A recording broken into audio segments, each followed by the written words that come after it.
Daniyeli yaterewe mu gobo gw'intambwe arumaramwo imisi 3 intambwe ntizamurya. Amateka ya Daniyeli nayahe? Waruzi ko Daniyeli yarotora indoto? Mbega ubu abarotora indoto baracabaho kuvyukuri kuzuye?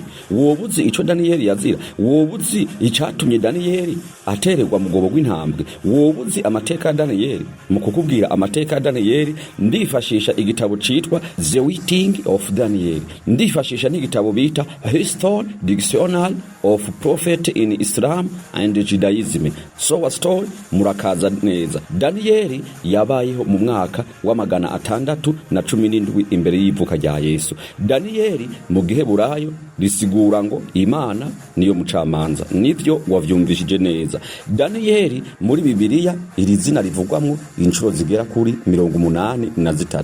Daniyeli kubw'abayisilamu ni intumwa. Daniyeli kubw'abakristo ni muvugishwa Mana. Daniyeli kubw'abayahudi aribo Judaisme ni ncabwenge. Nivyo wavyumvishije neza. Bibiliya igitabo c'ingoma ya mbere ikigabane ca 3 ku murongo wa mbere havuga ati abo nibo bana b'abahungu Dawudi yavyariye i Heburoni. Uw'imfura ni Amunoni uwo yavyaye kuri Ahinowamu w'Yezereli. Uwa kabiri ni Daniyeli uwo yavyaye kuri Abigayili w'i Karumeli. Ubwo bivuze ko kubwa Bibiliya Daniyeli ni mwene Dawudi na Abigayili w'i Karumeli. Nivyo wavyumvishije neza. Haraho uzosanga Daniyeli yitwa Beluteshaza. Nivyo wavyumvishije neza. Daniyeli yavukiye i Yerusalemu. None ni gute Daniyeli yatwawe muri Irake ahitwa i Babuloni ngo ateregwe mu gobo gw'intambwe? Uko vyagenze mu mwaka ugira 3 Yehoyakimu umwami w'Abayuda ari ku ngoma Nebukadinezari umwami w'i Babuloni yaje gutera i Yerusalemu arahakikiza, maze Daniyeli nawe ataba umwe batwawe nk'imbohe zafashwe n'abasoda b'umwami Nebukadineza. Ariko muri iyo ntambara imbohe zatwagwa yatwara incabwenge zonyene. Ubwo rero mu bantu vyagaragaye yuko ari incabwenge bogigwa imbohe bagatwagwa, Daniyeli nawe yarimwo. Nguko uko Daniyeli yisanze i Babuloni mu gihugu ca Iraki. Sowa murakaza neza mu mateka ya Daniyeli. Daniyeli amaze gushikanwa i Babuloni habaye ibintu byinshi bigiye bitandukanye. Muri ico gihe igihe Daniyeli co kimwe n'abagenzi biwe yari imbohe, umwami w'i Babuloni mwijoro yararyamye. Amaze kuryama ararota. Amaze kurota arota indoto zamuteye ubwoba. Izo ndoto amaze kuzirota mu gitondo yaravyutse ahamagaza abapfumu biwe, ahamagaza n'abiyita incabwenge bose bari i Babuloni, ndetse n'abakomeye n'abaganwa n'abandi bahambaye. Arababwira ati jewe mfise indoto naraye ndose kandi izo ndoto zanteye ubwoba. Ati kubw'ivyo nkeneye umuntu azindotorera akongera akazinsobanurira. Abiyita abanyabwenge n'abanyamareba abapfumu b'umwami bose baraje. Bamaze kuza maze umwami arababwira ati nimuzindotorere kandi mu kuzindotorera ntimumpende. Ati kubera yuko uwuza kugerageza kumpenda uwo nguwo canda muhimbagura, uyo nguyo harapfa. Ati siwe wenyene ahubwo n'ivyiwe ndabinyaga ndabihereze abandi. Ubwo babanyamareba bose barabuze indoto umwami yoba yarose, kubera ko umwami kugira ngo amurotorere indoto, kugira ngo abone yuko ivyo bamurotoreye ari ivy'ukuri atabubeshi atabuhumvye birimwo, umwami yababwiye ati sindababwira ivyo narose, ahubwo uza kubindotorera wenyene niwe ambwira ivyo naraye ndose. Niyo yambwira ivyo naraye ndose nkabona ivyo ambwiye bihwanye na bya bindi narota, nza gucamenya yuko nibisobanuro vy'indoto agira ansobanurire ari ivy'ukuri, kubera ko yamenye nivyo narose kandi ntabimubwiye. Ubwo abapfumu abanyamareba n'incabwenge z'umwami bose baragerageje kwiyumvira ibintu umwami yoba yaraye arose atayibabwiye. Baramubwira ati mwami wacu kuvy'ukuri kuva kuri basogokuru basogokuruza barasobanura indoto, mugabo babanza kubwirwa ico warose yarose. Ati nawe turagusavye utubwire ico warose hanyuma tugusobanurire. Ubwo icakurikiye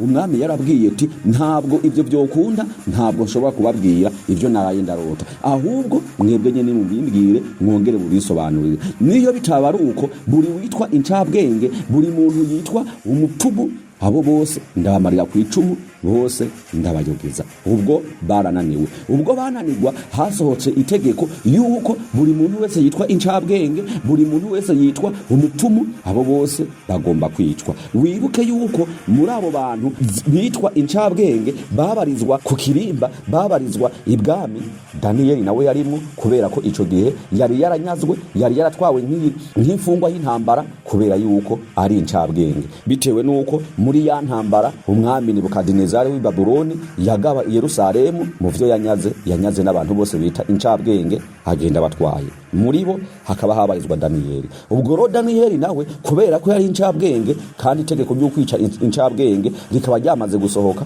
ubwo Daniyeli nawe yaragiye guhwera. Ubwo Daniyeli bari bamufashe kugira ngo nawe bamwice, yabajije ugomba kumwica ati ndakwinginze imbere yuko unyica ubanze umbwire, mbega iri tegeko rije giturumbuka ryo kwica abantu, aba bantu bariko baraziriki? Ubwo uwo yagira mwice aramusobanurira, amubwira ati impamvu mugira muhwere, impamvu abariko barapfa bariko baricwa ni kubera yuko buri ncabwenge zose zananiwe no gusobanurira umwami ico yaraye arota. Buri abapfumu, abanyamareba bananiwe no kumenya ivyo umwami yaraye ararota. Ubwo Daniyeli yavyumva, Daniyeli yavuze ati jewe ariko nubwo mugira munyice ntabwo jewe mwambajije, ati kubera yuko jewe noshobora kumenya ivyo umwami yaraye ararota nkabimubwira ndetse nkanabimusobanurira. Ubwo nyene uwo yagira mwice yaciye amufata ukuboko acaramujana amushikana aho umwami ari. Ubwo yamushikana aho umwami ari, yabwiye umwami ati mwami wacu nyaguhora ku ngoma, ati aka kagabo mubona aka ngaka karavuga yuko koshobora kurotora indoto zawe, kakakubwira ivyo waraye urarota ndetse kakanabigusobanurira. Daniyeli nawe umwami acaramubaza ati nivyo ga wa mugabo we? Atego cane. Ubwo Daniyeli yabwirwa ivyo ngivyo, yaciye abwira umwami ati mpa imisi 3 nzocenza ndakurotorere. Ubwo umwami yaramubwiye ati niyo iyo misi 3 yahera ukaza bikakunanira nzokumerera nabi, nzoguhimbagura. Ubwo rero icakurikiye Daniyeli yaciye agenda abwira iyindi misore 3 bari bapfunganwe, maze baca basenga Imana yabo. Ubwo basenga Imana kugira ngo Imana ibafashe kurotora no kumenya inzozi, indoto umwami yarose. Ubwo icakurikiye Imana yabibwiye Daniyeli. Daniyeli araza ya misi 3 yiheze, abwira umwami ati wewe, ati ivyo warose ubona ikibumbano kininiya gihagaze gifise umutwe ukoze mu nzahabu, ati amaboko yacu yarabumbwe mu cuma, ati nayo amano yacu yarabumbwe mu ibumba ricanze n'ivyuma. Ubwo nukuvuga yararotoye ingene umwami yarose. Umwami amaze kuvyumva acaravuga ati ni vy'ukuri ubivuze neza. Daniyeli abwira umwami ati ntabwo ari jewe ndabivuze, ahubwo ibi ngibi nabihishuriwe n'Imana yanje. Ubwo umwami acabaza ati iyo Mana yawe imeze gute? Daniyeli atasobanurira uwo mwami, amubwira iyo Mana ingene imeze. Ivyo vyatumye umwami akunda Daniyeli, aramukunda, amuha icubahiro, kugeza aho umwami yaciye afata Daniyeli amugira umuganwa, amugira umuntu afise ubwami runaka atwara ku bwami bw'abami bw'i Babuloni. Ubwo Daniyeli rero yahabwa ubwami, mu nyuma bamwe mu bandi bami bari basanzwe batwara ibice by'ubwami mu bwami bw'i Babuloni bamugiriye ishari, bamugirira inzigo. Ubwo bamugirira fitina bakamugirira ishari, baciye barondera ingene yo mwica. Bararondeye inzira zose basanga nta nzira zisoboka. Inzira bagiye kuronka basanze Daniyeli n'umuntu adashobora gusenga ikintu gitandukanye n'Imana. Ubwo rero baca barondera kumutega umutego. Nibwo baca bagenda abwira umwami ati mwami, ati nyaguhora ku ngoma, kubera uri umwami w'agatangaza, uri umwami adasanzwe, uri umwami ahambaye, nugene itegeko ridasanzwe ngaha iwacu mu Bamedi n'Abaperisi, rivuga yuko ugomba gusengwa imisi 30.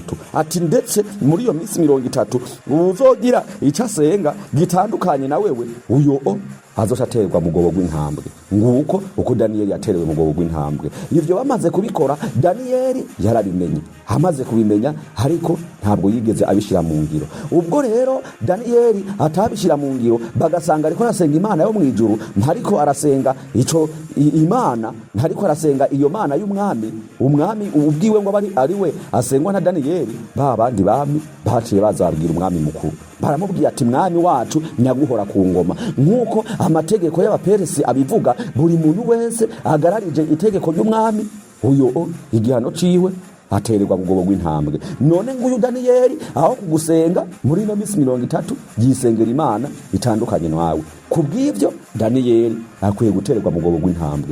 Nguko uko Daniyeli bamufashe bamujugunya mu bwobo bw'intambwe. Mugabo kubera ko umwami yamukunda kandi umwami yari yizera n'Imana ya Daniyeli bitewe n'ukuntu ico umwami arose Daniyeli yakimurotorera, ivyo vyatumye umwami nubwo yabikoze ababaye. Ugihe yatanga itegeko ryo kumutererayo yaritanze kubera yuko cazira yuko umwami yivuguruza canke se ngo avuguruze amategeko y'abaperisi. Uko niko vyagenze. Ubwo rero umwami nta kundi nta yandi mahitemwa yarafise, yaremeye yuko Daniyeli bamuterera mu bwobo bw'intambwe. Ubwo Daniyeli bari bagiye kumuterera mu bwobo bw'intambwe, umwami yaramuremesheje aramubwira ati Daniyeli, Imana yawe usenga, Imana igufasha kurotora inzozi izokurinda mu bwobo bw'intambwe. Uko niko vyagenze. Daniyeli baramufashe bamuterera mu bwobo bw'intambwe. Amarayo iminsi 3 intambwe ntizigeze zimurya. Ubwo iminsi 3 yahera, ubwo nuko Daniyeli yakuwe mu bwobo bw'intambwe avayo akomeye.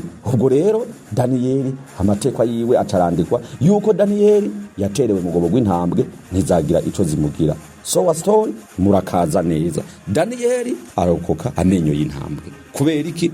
Kubera Imana yamukingiye. Ikindi womenya kuri Daniyeli nuko ivyo kurya by'ibwami byose kubera ko byari mw'ibizira byinshi, uyu Daniyeli yarase kubijya. None abigira ko barotora inzozi uyu munsi harura kubwira ivyo waraye urarota utabimubwiye, mugahura akakubwira ati wewe naka waraye urarota ibi nibi. Ntabwo bishoboka. Ivyo bigaragaza iki? Bigaragaza yuko abavuga yuko barotora inzozi ubu hose n'abahumvyi n'ababeshi ntabwo barotora inzozi by'ukuri kuzuye. Sowa story murakagira amaro n'amahonda itekane mu mitima no mu bifuko. Ndabibutse yuko kuri Sowa story ni urubuga rucako amateka agiye atandukanye y'abantu n'ibintu. Ndetse kuri Sowa story hari nico wifuza ko tukubwira amateka yacu, ushobora kwitwandikira muri commentaire ukatubwira ati umuntu runaka ndifuza kumenya amateka yiwe. Ico gihe turaheza tukayashakisha tukakubwira amateka yiwe.